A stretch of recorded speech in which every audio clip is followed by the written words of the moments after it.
Kawawa naman daw ang mga bata, nakatambay lang daw ang mga teacher. Kaya pinapaalis ang mga magulang sa loob ng school para hindi nakikita ang mga teacher na pasulat lang ng pasulat, masabi lang daw na merong ginagawa. Ayan, so pansin na pansin itong comment ni Kuya dahil hindi related yung comment niya doon sa video. Doon kasi siya nag-comment sa video ko ng tungkol sa Holy Week. Yun ay Holy Week at etong comment niya ay tungkol sa teacher na pasulat lang ng pasulat, so wala siyang connect, no? Anyway, so para sa iyo Kuya, hindi po kawawa ang mga bata.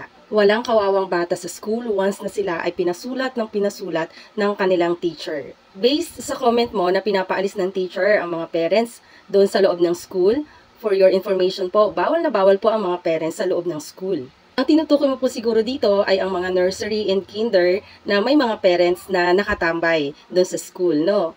Pero as much as possible po kasi ay bawal ang mga parents sa loob ng school. Dahil once po kasi na may mga parents sa loob ng school, yung kanilang mga estudyante or yung kanilang mga pupils ay may tendency na hindi sumunod sa teacher dahil nandyan ang kanilang mga magulang, nandyan ang kanilang mga mommies and daddies. So once na nag-start ng mag-schooling ang inyong mga anak, ang ating mga anak, hahayaan na po natin sila at ipapaubaya na po natin sila sa kanilang mga teacher. Kung napansin mo po na pasulat ng pasulat ang mga teacher, lalong-lalo na po sa primary level, tama po ang ginagawa nila at hindi para masabi lang na may ginagawa sila. Dahil yung level po ng mga yan, yung nursery, kinder to grade 1, ay more on writing or motor skills pa lang ang itinuturo sa kanila, Kuya. At hindi po katulad ng mga nasa higher level or intermediate or high school level. Diyan natuturuan sila kung paano yung tamang paghawak sa kanilang mga pencil, mag-trace, magsulat ng mga letters and shapes and whatsoever. Kaya wag na wag mo po Kuyang sasabihin na nakatambay lang ang mga teacher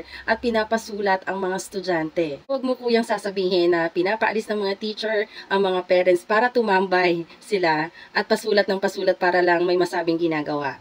You're very wrong po. Hindi po kami naging teacher para lang tumambay sa loob ng school. Kung yan ay sa high school, ayan, bawal na bawal po kami tumambay, Kuya. May mga nakamonitor po sa amin ng mga master teacher, head teacher, and yung mga superiors namin. Bawal po kami tumambay, lalo na po sa oras ng klase.